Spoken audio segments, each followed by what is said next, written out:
বছর পেরোয় নাই, এখনই আওয়ামী কালচারাল ফ্যাসিস্টদেরকে দিয়ে আমাদের মন্ত্রী মিনিস্টাররা এক টেবিলে বসে খাচ্ছে, ডিনার করতেছে, পুরস্কার দিচ্ছে, শিল্পকলা একাডেমিতে ওদেরকে দিয়ে কবিতা আবৃত্তি করাচ্ছে। এত সাহস কোত্থেকে আসে? একটা জিনিস মাথায় রাখতে হবে, জুলাই নিয়ে খেলার বাস্তবতায় আমরা নাই। জুলাই নিয়ে যেভাবে কাউকে ব্যবসা করতে দেওয়া হবে না, জুলাইকে নিয়ে খেলাও কাউকে খেলতে দেওয়া হবে না। কালচার এবং এন্টারটেনমেন্ট, সংস্কৃতি এবং বিনোদনকে খুবই সতর্কভাবে জাতির কাছে বুঝতে দেওয়া হয় নাই। এই দুটো যে আলাদা জিনিস, এই দুটা জিনিসের জন্য যে আলাদা লড়াই আছে, সেটা পরিকল্পিতভাবে আমাদের যারা চেতনা ব্যবসায়ীরা আছেন তারা গত ৬-৭ দশক ধরে এটাকে একটা কালচারাল হেজিমনির জায়গা থেকে পরিকল্পিতভাবে এই জায়গাটা তৈরি করেছেন। আপনারা জানেন যে ঘাদানি নামক একটা সংগঠন আছে, যার প্রধান সমন্বয়ক ছিলেন শাহরিয়ার কবির, বর্তমানে জেলে আছেন। তিনি একটা ইন্টারভিউতে বলছেন যে ১৯৯১ সালে আমরা যখন মুক্তিযুদ্ধের বই খুঁজতে গেলাম, আমরা ২৫০-র বেশি বই পাই নাই। ৯১ সালে, যুদ্ধের ২০ বছর পরে। ঘাদানি তখন বলল যে আমরা তখন পরিকল্পিতভাবে বই লেখানোর ব্যবস্থা করলাম, যেটা আওয়ামী লীগ যখন বিচার করবার জন্য উদ্যোগ নিল ২০০৮-৯-১০ সালের দিকে, এইটা ৩,৫০০-এর দিকে চলে গেছে। এখন ২৪ বছরের ঘটনা এবং যুদ্ধ নিয়ে এই ৩,৫০০ বই যে বানিয়েছেন, এগুলো কিন্তু মোস্টলি গার্বেজ। এখানে ফ্যাক্টস নাই, লট অফ ফিকশনস আর দেয়ার। তাহলে এখন চিন্তা করে দেখেন, আমরা তো ব্রিটিশ কলোনিতে ১৯০ বছর ছিলাম, সেটা নিয়ে কি আপনি 10টা-20টা ভালো বই আছে এই সোনার বাংলায়? আপনারা যারা লেখাপড়া করেন, ইতিহাস নিয়ে ঘাটাঘাটি করেন, একটু গিয়ে দেখবেন তো আজিজ সুপার মার্কেট, নীলক্ষেত ঘুরে, যে ১৯০ বছরের ব্রিটিশ কলোনিয়াল রুলের উপরে 20টা বই আছে কিনা, 30টা বই আছে কিনা।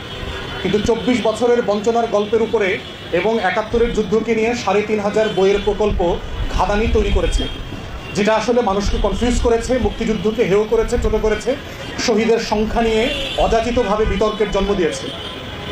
তো একইভাবে দেখেন, বাংলাদেশে প্রত্যেকটা লড়াইতে ৭২ থেকে ৭৫ দেখেন, এই যে ৩.৫ বছরে বাংলাদেশে বাকশাল কায়েম হয়েছে, বামপন্থীরা, সিপিবি, আওয়ামী লীগ মিলে বাংলাদেশের হাজার হাজার রাজনৈতিক নেতাকর্মীকে নাই করে দিয়েছে, চতুর্থ সংশোধনী করেছে, গণমাধ্যম নাই করে দিয়েছিল।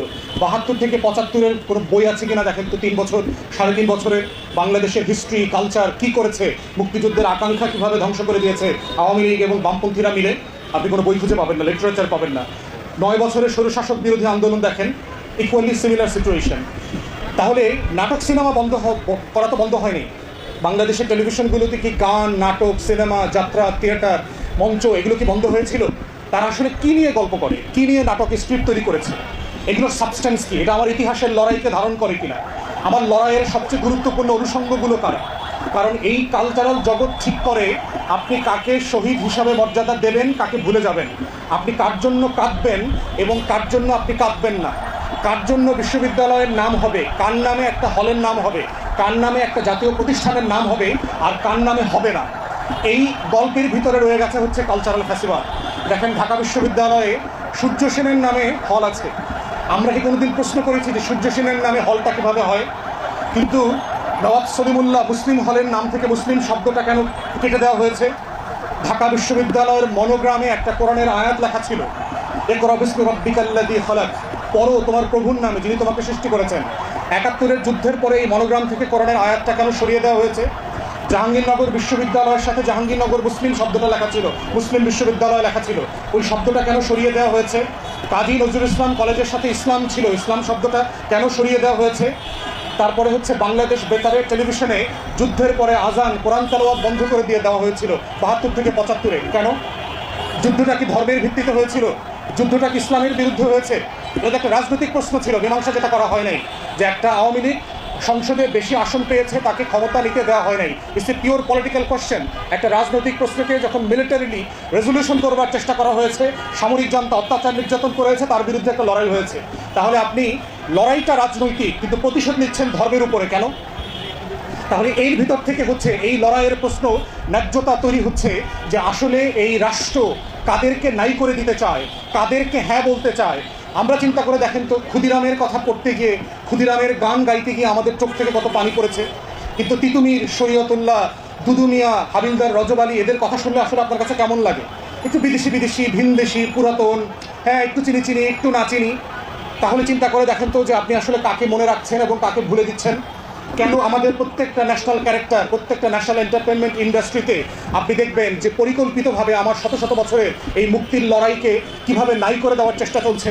সিরাজউদ্দৌলার চরিত্র যেভাবে হানি করা হয় বাংলাদেশে, দেখেন তো আমাদের প্রত্যেকটা নাটকে গল্পে দেখবেন সিরাজউদ্দৌলাকে আপনার মানে ওমেনাইজার, মদ্য কাজ করে না, শুধু হারামে মেয়েদের সাথে বসে থাকে, এই ধরনের ক্যারেক্টার হিসেবে তুলে ধরা হয়েছে। আসলে কি নবাব সিরাজউদ্দৌলা সেরকম ছিলেন? কিন্তু এই যে পলাশীর প্রান্তরের যে অরিজিনাল যে কনস্পিরেসি, ওয়াটসন কনস্পিরেসি সম্পর্কে কয়জনকে অবগত করা হয়েছে আমার নাটক সিনেমা দিয়ে, যে ব্রিটিশ ইস্ট ইন্ডিয়া কোম্পানির কর্মকর্তা ওয়াটসন, মির্জাফর অনেক পরে আসছে ফার্স্ট স্টেজে, জগৎ শেঠ, রবিচাঁদ, রায়দুল্লভ, কৃষ্ণপদ চৌধুরীরা মিলে যে এইখানে নবাবকে যে পতন ঘটাতে হবে, যুদ্ধ করতে হবে, যুদ্ধের পরে কাকে ক্ষমতায় বসাবো সেই প্রশ্নের আলোচনাতে আসছে মির্জাফরকে ক্ষমতায় বসাইতে হবে। তাহলে সেই ওয়াটসন কনস্পিরেসি সম্পর্কে আমাদের কয়টা নাটক সিনেমাতে আমাদেরকে জানানো হয়েছে। তাহলে এই যে রাষ্ট্র পরিকল্পিতভাবে গত ৬-৭ দশক ধরে কলকাতার ব্রাহ্মণ্যবাদী, বিজেপির হিন্দুত্ববাদী যে রাজনীতির চৈতন্য, আরএসএসের চৈতন্য, সিপিবি এবং কমিউনিস্ট আন্দোলনের মধ্য দিয়ে এই অঞ্চলের তরুণদেরকে দেওয়া হয়েছে, এটা শুধুমাত্র এই অঞ্চলের কমিউনিস্ট পার্টির প্রতিষ্ঠার ইতিহাস পড়লে দেখবেন এই কমিউনিস্ট পার্টির প্রতিষ্ঠা হয়েছে কিন্তু কলকাতায়। ৬৫০-র উপরে কলকাতার কমিউনিস্ট পার্টির সদস্যকে অ্যাসাইনমেন্ট দিয়ে বাংলাতে পাঠানো হয়েছিল শুধুমাত্র সংগঠন তৈরি করবার জন্য। তাহলে এই যে লড়াইয়ের পিছনের লড়াই, বাকশালের আলোচনা যখন করছে, কারা কারা এই বাকশালের ক্যারেক্টার ছিল, সেই আলোচনাগুলোকে আমরা করেছি আমাদের নাটক সিনেমায়। একমাত্র বন্ধু রাষ্ট্র হিসাবে যাকে আমাদের সাথে পরিচয় করিয়ে দেওয়া হয়েছে তাকে আসলে আমরা কিভাবে দেখছি। বাংলাদেশের একটা ইসলামী দলকে আমি কোনভাবে দেখি আর বিজেপিকে আমি কোনভাবে দেখি। দেখেন, জামাত, খেলাফত, এই যে হেফাজত, ইসলামী দলগুলো, ইসলামিক ক্যারেক্টারগুলো সামনে আসবে আপনার কেমন লাগে? আর বিজেপির মোদি, অমিত শাহ, হেমন্ত আর শুভেন্দু, দিলীপ ঘোষকে দেখলে আপনার কেমন লাগে?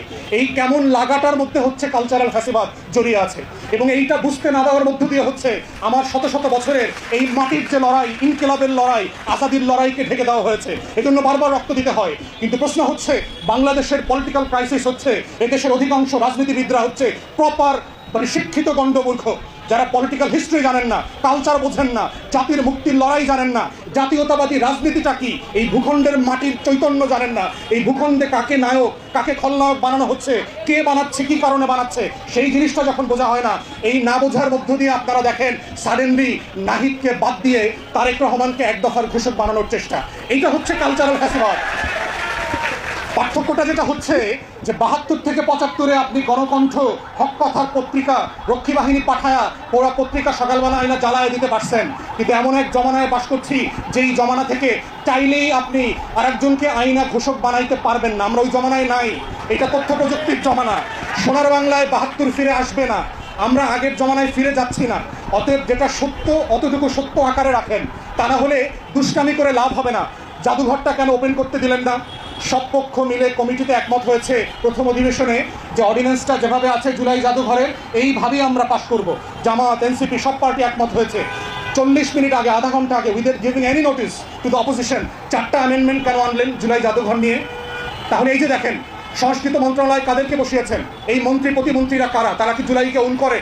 তারা কি জুলাইয়ের পক্ষে কাঁদে? তারা কি জুলাইয়ের শহীদদেরকে ধারণ করে? যদি করতো তাহলে কেন আপনি ফেলানির যে স্কাল্পচার ছিল, আমাদের যে শাপলার গণহত্যার স্কাল্পচার ছিল, আমাদের যে শত শত আন্দোলন, লড়াই, ভারত বিরোধী সীমান্ত হত্যার বিরুদ্ধে, সেগুলো কেন আপনি জাদুঘর থেকে নাই করে দিলেন? এই নাই করে দেওয়ার দুঃসাহসটা আসে থেকে 2 বছর পেরোয় নাই, এখনই আওয়ামী কালচারাল ফ্যাসিস্টদেরকে দিয়ে আমাদের মন্ত্রী মিনিস্টাররা এক টেবিলে বসে খাচ্ছে, ডিনার করতেছে, পুরস্কার দিচ্ছে, শিল্পকলা একাডেমিতে ওদেরকে দিয়ে কবিতা আবৃত্তি করাচ্ছে। এত সাহস থেকে আসে? একটা জিনিস মাথায় রাখতে হবে, জুলাই নিয়ে খেলার বাস্তবতায় আমরা নাই। জুলাই নিয়ে যেভাবে কাউকে ব্যবসা করতে দেওয়া হবে না, জুলাইকে নিয়ে খেলাও কাউকে খেলতে দেওয়া হবে না। জুলাই হচ্ছে আমার 100 বছরের লড়াইয়ের এক্সটেনশন। অতএব এই লড়াইটা হচ্ছে লড়াইয়ের জায়গা থেকে আমরা লড়বো ইনশাল্লাহ। এবং জুলাইয়ের সবচেয়ে স্টেক হোল্ডার হচ্ছে বাংলাদেশের কোটি কোটি মানুষ, কোনো দল না, কোনো ব্যক্তি না। জুলাই কোনো ব্যক্তিকে নায়ক বানায় নাই, জুলাই শুধু খলনায়ককে চিহ্নিত করে দিয়েছে। কারা এই রাষ্ট্রের শত্রু, কারা আজাদিকে বারবার নাই করে দিতে চায়, কোন দেশ, কোন বর্গ, কোন কোন ব্যক্তি এবং কোন কোন সত্তা, সেই সত্তাকে চিনবার মধ্য দিয়ে, তাকে লড়াই করবার মধ্য দিয়ে, বিকল্প হাজির করার মধ্য দিয়ে বাংলাদেশের আগামী বাংলাদেশপন্থী রাজনীতির যে গোড়াপত্তন হয়েছে, এটাই হচ্ছে জুলাইয়ের ভ্যানগার্ড। তারা কালেকটিভলি সারা বাংলাদেশকে নিয়ে আগামী দিনের সেই লড়াইটা করবে। তাই ইনকিলাব মঞ্চকে আমরা ধন্যবাদ জানাচ্ছি এবং আহ্বান জানাচ্ছি দেশবাসীকে নিয়ে পাড়ায় পাড়ায় মহল্লায় মহল্লায় তরুণদের কাছে আমাদের এই ইনকালাব এবং আজাদির চৈতন্যকে নিয়ে চলে যেতে হবে এবং বুঝাইতে হবে এই রাষ্ট্রের স্বাধীনতা সার্বভৌমত্ব রক্ষা করবার একমাত্র শর্ত হচ্ছে ভিজিলেন্সি। যখন কালেকটিভলি অ্যাজ এ নেশন আমরা ভিজিলেন্ট থাকবো, পাহারাদার থাকবো, আমাদের সীমান্তে যেভাবে বাবুল কাস্তে হাতে নিয়ে হাজার হাজার লোক বিজিবি জওয়ান এবং সদস্যদের সাথে সীমান্ত পাহারা দিচ্ছে, আমরাও বাংলাদেশের কেন্দ্র থেকে পেরিফেরি পর্যন্ত প্রত্যেকটা পাড়া মহল্লা আজাদির জন্য পাহারাদার হয়ে যাব, সিপাহী হয়ে যাব, বরকান্দাজ হয়ে যাব। ইনকিলাবের পক্ষে সেই লড়াই চলছে এবং চলবে। ইনকিলাব যুগে যুগে আজাদির আকারে হর্ষদ মোহানির কণ্ঠ থেকে বিভিন্নভাবে বিভিন্ন ফর্মে আসবে এবং সেই আশার লড়াইয়ের নাম হচ্ছে বাংলাদেশ জিন্দাবাদ। এটাই হচ্ছে আগামী দিনের জাতীয়তাবাদী রাজনীতির কেন্দ্রীয় স্লোগান হবে, ইনকিলাব ইনকিলাব জিন্দাবাদ জিন্দাবাদ।